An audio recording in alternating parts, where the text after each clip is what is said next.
வணக்கம் நேர்களே. Gold price திடீர்னு ஏறுச்சு, திடீர்னு இறங்குச்சு, திடீர்னு இப்ப ஃப்ளாட்டா இருக்கு. அப்புறம் பார்த்தா திரும்பியும் ஏறிட்டே இருக்கு. இப்ப கோல்டு பிரைஸ் ஏன் இவ்ளோ ஸ்பைக் ஆகுது? இல்ல ஏன் இவ்ளோ தூரம் குறையுது? இல்ல ஏன் ஃப்ளாட்டாவே இருக்கு அப்படின்ற ஒரு கேள்வி. வாங்கலாமா? வேண்டாமா? இல்ல வெயிட் பண்ணட்டுமா? அப்படிங்கிறது தான் நெறைய பேருக்கு இருக்கக்கூடிய கேள்வி. இத பத்தி ஆனந்த் சார்ட்ட கேட்கும்போது அவரு இன்னொரு விஷயம் சொன்னாரு. இன்னும் இந்த விஷயம் வெளிய வரல. ஆனா இப்படி ஒண்ணு நடந்திருக்கு. அதுதான் இந்த கோல்டு ஸ்பைக்குக்கான மிக முக்கியமான காரணம். இல்ல இப்படியே ஃப்ளாட்டா இருக்கிறதுக்கான முக்கியமான காரணம்னு சொன்னார். அது என்ன அப்படிங்கிறத ஆனந்த் சார்ட்டயே கேட்டு தெரிஞ்சுக்கலாமா? வணக்கம் சார்.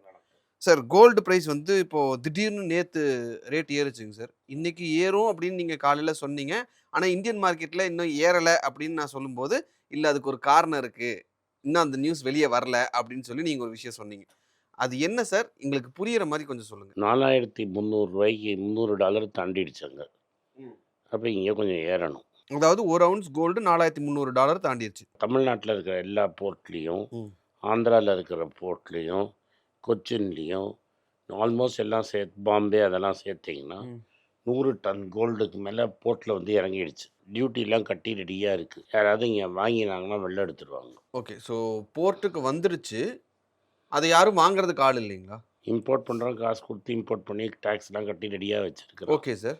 இங்கேருந்து அத உடனே காசு குடுத்தா தானே வேர் ஹவுஸ்லேருந்து எடுப்பான். கஸ்டம்ஸ் கிளியர்ட் ரெடியா இருக்கு. தங்கம் 100 டன்னு. ஓகே. வாங்கறதுக்கு ஆள் இல்ல. பட் இவங்க ஆர்டர் போட்டு தானே வந்திருக்கும் இந்த கோல்டு. ஆர்டர் போட்டவன் கோல்ட்ல ஸ்பெகுலேட் பண்ணி கொண்டு வந்துட்டான்ப்பா.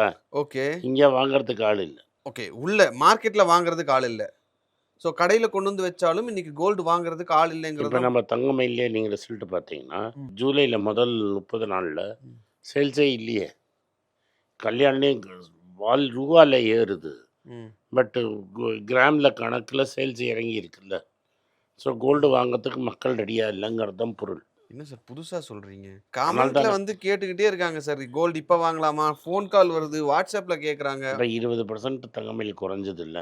ஆமா சார். அ. டப்பு டப்புன்னு விழுந்தது. ஆமா. எதுக்கு விழுந்தது? போன வாட்டி கிராமேஜுக்கும், இந்த வாட்டி கிராமேஜுக்கும் சேல்ஸ் கம்மியாயிடுச்சுங்கிறதுனால தான் விழுந்தது. ஸோ, இப்போ இந்த ப்ராப்ளம் அதாவது கோல்டு வந்துருச்சு. கஸ்டம்ஸ் கிளியர் ஆயிடுச்சு. கஸ்டம்ஸ் குடுத்தாச்சு. பே பண்ணியாச்சு. ஆனா, இன்னும் அது போர்ட்லயே இருக்கு. ம்.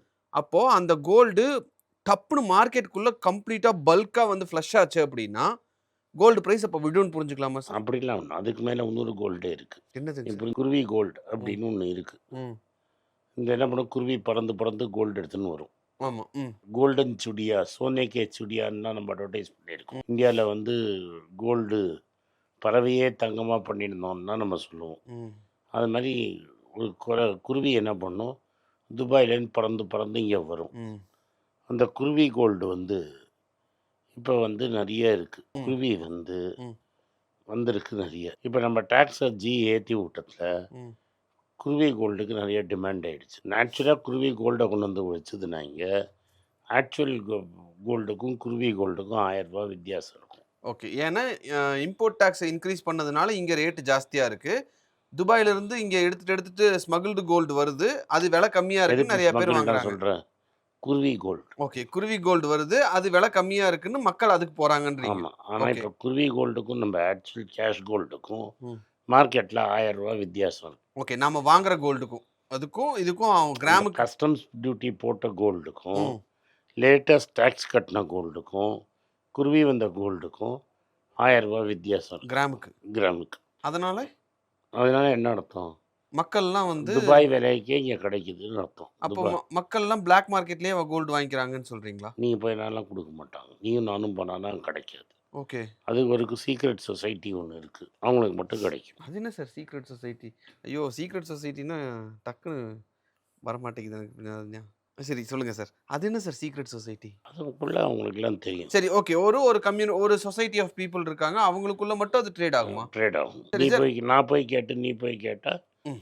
இந்த இந்த அஃபிஷியல் பிரைஸ் தான் கட்டுவோம். இந்த பிரைஸ் கட்டுவோம். ஓகே. அப்ப அது வந்து லிமிட்டட் தான். அப்ப இன்னைக்கு அஃபிஷியல் பிரைஸ் தான் லிமிட்டா. ஆக்சுவலா இருக்கிறது. ஆனா அஃபிஷியல் பிரைஸ்ல வாங்கறதுக்கு ஆளே இல்ல. அப்படின்னா என்ன சொல்றாங்கன்னா, ம். குருவி கோல்டு வாங்கறதுக்கே ஆள் இல்ல. குருவிக்கு என்ன பணம் வந்து ரூ. 1000 டிஃபரன்ஸ் தான் காசு. ம். ஸோ நீ குருவி காசும் வந்து கோல்டு ரேட்லயே விக்கணும். ம். இல்ல கோல்டே ரூ. 100 ரூ. 200 கம்மியா வித்தா உனக்கு காசு. உனக்கு ம். புரியுதா? புரியுது. ஆக்சுவலி இம்போர்ட்டட் கோல்டுக்கும், ம். குருவி கோல்டுக்கும் ரூ. 1000 டிஃபரன்ஸ் இருக்கு. இருக்கு. ஓகே. அது நீ புரியுது சார். குருவி கோல்டு ரூ. 800 குடுத்தா ஒரு கிராமுக்கு ரூ. 200 நீ லாபம் சம்பாதிக்கலாம். ம். இப்ப நான் குருவி கோல்டு ரூ. 1000 குடுத்தாலே வாங்கறதுக்கு ஆள் இல்ல. ஏன் வாங்குறதுக்கு ஆள் இல்ல சார்? மக்கள் வெயிட் பண்றாங்களா? மக்கள் வெயிட் பண்றாங்க. பிரைஸ் விழும்னு எக்ஸ்பெக்ட் பண்றாங்க. இல்லாட்டா மக்கள்ட்ட வாங்கும் திறன் இல்லையாங்கிறத எனக்கு தெரியல. ஓகே. 3ம் இருக்கலாம். மக்கள்ட்ட வாங்கும் திறன் இல்லாம போலாம். அதாவது இப்ப நீங்க வேலை வாய்ப்பு எல்லாமே கம்மியா இருக்கு. அதனால்ட்ட கோல்ட வாங்குற திறன் கம்மியா இருக்கலாம். 2வது இன்னும் விலை விழும் அப்படின்னு எதிர்பார்ப்பா இருக்கலாம். ம். இல்ல இந்த மாசம் ஆடி மாசம்னு வாங்காம, ராசி இல்லன்னு வாங்காம விட்டுருக்கலாம். ஓ! அது கூட ஒரு காரணமா இருக்கும். இதெல்லாம் பாசிபிலிட்டி இருக்கு. பட் இப்ப என்னன்னா அஃபிஷியல் கோல்டு வாங்குறதுக்கும் ஆள் இல்ல. ம். குருவி கோல்டும் இந்த கம்மி விலைக்கு கிடைக்குது. அப்போ இது மார்க்கெட்குள்ள ஃப்ளட் ஆகும்போது ஆட்டோமேட்டிக்கா எனக்கு இன்னும் கொஞ்ச நாள்ல கோல்டு பிரைஸ் இந்தியாலயே குறையறதுக்கு வாய்ப்பு இருக்குன்னு புரிஞ்சுக்கலாமா சார்? இந்தியாவுக்கும் அமெரிக்கா மார்க்கெட்டுக்கும் கொஞ்சம் டிஃப்ரென்ஸ் இருக்கும் ப்ரைஸில். பட் அங்கே ஏன்னா சென்ட்ரல் பேங்கே கோல்டு வாங்குறான். ஸோ அதனால கோல்டு இப்படி மெதுவாக சக் அவுட் ஆகிட்டே இருக்கும். இந்த வாட்டி சைனாவும் போலண்டும் வாங்கியிருக்காங்க. ம். உஸ்பெஸ்கிஸ்தானும் கசகிஸ்தானும் நிறைய வாங்கியிருக்காங்க. ம். இந்த வருஷம் நெட்டாக 102 டன் கோல்டு சென்ட்ரல் பேங்க்கெல்லாம் வாங்கியிருக்கான். அப்போ விலை இறங்கத்தையும் அவன் வாங்கிறதுக்கு ரெடியாக இருந்தான்னா, நசீம் தலீப் சொல்கிற மாதிரி டிரான்சாக்ஷனுக்கு டாலரை வச்சுக்கிட்டு ரியல் வெல்த்தை கோல்டாக தான் ஸ்டோர் பண்ணுறான். ஓகே. அப்போ இந்த சைடு வாங்கிட்டு இருக்காங்க. இந்த சைடு வாங்குறதுக்கு ஆள் இல்ல அப்படிங்கிற ஒரு சிச்சுவேஷன் போது ரேட் ஃப்ளாட்டாவே மெயின்டெயின் ஆகறதுக்கு வாய்ப்பு. இப்போ ஃப்ளாட்டாக மெயின்டைன் ஆகுது. அமெரிக்காவில் இப்போ ஒரு 0.5% ஏற்றினான்னா ம். இன்னும் கொஞ்சம் டாலர் வாங்குவான். ம். ஸோ டாலர் விலை ஏறும், கோல்டு விலை இறங்கும். ம். பட் அமெரிக்காவில் இன்ட்ரெஸ்ட் ரேட் ஏற்றினா என்ன ஆகும்னா, அமெரிக்கன் எக்கானமி படுத்துதுன்னா கோல்டு விலை இன்ட்ரெஸ்ட் ரேட் கட் பண்ணுவோம். கோல்டு விலை எங்கேருந்து நிற்குதோ அங்கேருந்து எகிறோம். நேற்று அமெரிக்காவில் ஒரு ஜாப்லெஸ் ரிப்போர்ட் வந்தது. ம். அப்போ அங்கே என்ன சொல்கிறாங்க, ஆல்மோஸ்ட் ஃபுல் எம்ப்ளாய்மெண்ட் இருக்குது, ம். ரொம்ப லோ அன்எம்ப்ளாய்மெண்ட் ரேட்டு. அப்படின்னா யாரெல்லாம் வேலைக்கு செய்ய முடியுமோ முக்கால்வாசி பேர் வேலையில் இருக்காங்கன்னு அர்த்தம். ம். அப்படின்னா சம்பளம் நிறைய பழக்கம் இருக்கும், அங்கே விலைவாசி ஏறும்னு இருக்குது. ம். விலைவாசி ஏறினா அவன் டெஃபினட்டாக ரேட்டை இன்க்ரீஸ் பண்ணணும். ம். அதான் இன்றைக்கி கரண்ட் சுச்சுவேஷன். 60 குவார்ட்டர்ஸ், ஒரு வருஷத்துக்கு 4 குவார்ட்டர் ம். இன்ஃப்ளேஷனுக்கு மேலே இருக்குது.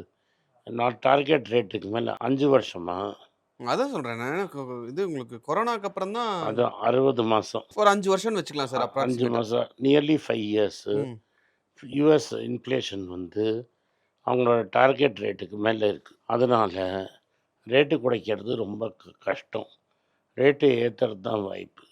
ரேட்டு ஏற்றினா அமெரிக்கன் எக்கானமி டிப்ரெஷனில் போகும், ரேட் கட் பண்ணுவான். ஸோ இந்த சைக்கிள் போகிறதுக்கு முன்னாடி முதல்ல ரேட்டு ஏற்றினான்னா கோல்டு விடணும். பட் நம்ம பசங்களாம் உஷார் 5000 6000 வாங்கியிருப்போம். இப்போ சும்மா ஏதோ 15,000 கொஞ்சோண்டு சாஸ்திரத்துக்கு வாங்குறது தான் கரெக்டாக இருக்கும். தட் இஸ் அமெரிக்காவில் ரேட் கட் பண்ணாங்கன்னா டாலரோட வேல்யூ விழும், கோல்டோட வேல்யூ ஏறும். ஏறும். ம். சார் அப்படி இருக்கிறப்ப இப்போ ஆர்பிஐயும் இன்ட்ரெஸ்ட் ரேட்டை ஏத்துன மாதிரி தெரியல. அவங்களும் அப்படியே நம்மளோட வச்சிருக்காங்க. விலைவாசி ஏறுறது, நம்ம ஊரில் ரேட்டை ஏற்றலைன்னா இன்ட்ரெஸ்ட் ரேட் ஏத்தலைன்னா ரூபாவோட வேல்யூ குறைஞ்சுட்டே போகும். ரூபாவோட வேல்யூ குறைஞ்சா கோல்டு ப்ராப்ளமில் தான் போய் முடியும், திரும்பி ஏறும். ஏன் சார் இன்ட்ரெஸ்ட் ரேட்டை ஏத்த மாட்டேங்கிறாங்க? கண்ணு முன்னாடி இன்ஃப்ளேஷன் இருக்கிறது தான் தெரியுதே. A1 A2 டாலரில் கடன் வாங்கியிருக்காங்க. எங்கேயோ நீங்கள் எல்லாத்தையுமே ட்ரம்ப் ஆகுவதர் A1 A2 நீங்க அப்படியே எல்லாத்தையுமே அதுலயே சொல்லிட்டு இருக்கீங்க சார். நான் நடக்கிறதா இல்லையா, நீங்கள் இல்லைன்னு சொல்லுங்கள். Okay sir, fine. So interest rate இந்த தடவை இன்க்ரீஸ் ஆகிறதுக்கான வாய்ப்புகள் இருக்குன்னு ஆர்டிகல்ஸ் கூட பார்த்தாலும், பட் இந்த தடவை எதுவும் பண்ணல. அப்படியே சொல்ல, எல்லா எக்கானமி சூப்பராக இருக்குது, ம். விலையை குறைக்கவே ரேட்டை இன்னும் குறைக்கலாமான்னு தான் நான் யோசிக்கிறேன். விலைவாசி ஏறவே இல்லைங்கிறீங்க, அதே சமயத்தில் இங்கே என்னடானா அரிசி விலை ஏறி இருக்குங்கிறீங்க. எனக்கு என்னன்னே புரியல. எங்களுக்கும் புரியல sir. Okay sir. Thank you sir. Thank you. எல்லாருக்கும் வணக்கம். குழந்தைங்களுக்காக ஃபைனான்ஷியல் லிட்ரஸி, மணி ஃபார் நத்திங்னு 2வது பார்ட்டு. அண்ட் இதில் செக் எழுதுறது எப்படி, டெபாசிட் ஸ்லிப் எழுதுறது எப்படி, பணம் எப்படி வந்தது, பார்ட்டர்லேருந்து டிமானிட்டைசேஷன் வரைக்கும் எல்லாத்தையும் கவர் பண்ணியிருக்கோம். உங்கள் குழந்தைங்க அப் டு ஏஜ் 10, 12க்கு ரொம்ப யூஸ்ஃபுல்லாக இருக்கும். இந்த புக் இப்போதைக்கு ஒரு ஸ்பெஷல் ப்ரைஸில் 450 கொடுக்குறோம். இதை யூஸ் பண்ணிக்கோங்க. நன்றி, வணக்கம். moneypage.com வெப்சைட்டை சப்ஸ்கிரைப் பண்ணுங்கள். ஒரு வாரத்துக்கு 4 ப்ரீமியம் ஆர்டிக்கலும், ஃப்ரீ ஆர்டிகல்ஸ் ஒரு 10லேருந்து 15 நாங்கள் போடுறோம். இது சப்ஸ்கிரிப்ஷன் ஒரு மாதத்துக்கு 99 ரூபா தான். இங்கே சொல்கிற கான்செப்ட்ஸை கிரேட்டாக எக்ஸ்பேண்ட் பண்ணி போடுறோம். நீங்கள் படிச்சிங்கன்னா உங்களுக்கு யூஸ்ஃபுல்லாக இருக்கும். நன்றி, வணக்கம். வணக்கம். குழந்தைங்களுக்காக ஒரு புஸ்தகம் லான்ச் பண்ணோம். அது ரொம்ப சக்ஸஸ்ஃபுல்லாக இருக்குது. யாருக்கெல்லாம் அந்த புஸ்தகம் வேணுமோ எங்கள் டீமுக்கு கான்டாக்ட் பண்ணுங்கள். கீழே இருக்கிற நம்பர்லேயும் வெப்சைட்லேயும் கான்டாக்ட் பண்ணிங்கன்னா உங்களுக்கு அந்த புஸ்தகத்தை நீங்கள் வாங்கிக்கலாம். மற்ற எங்கள் புஸ்தகமும் அவைலபிள். எங்கள் வெப்சைட் மூலமாகவும் வாங்கலாம். கீழே இருக்கிற வாட்ஸ்அப் நம்பர்லேயும் மெசேஜ் அனுப்பலாம். நன்றி, வணக்கம்.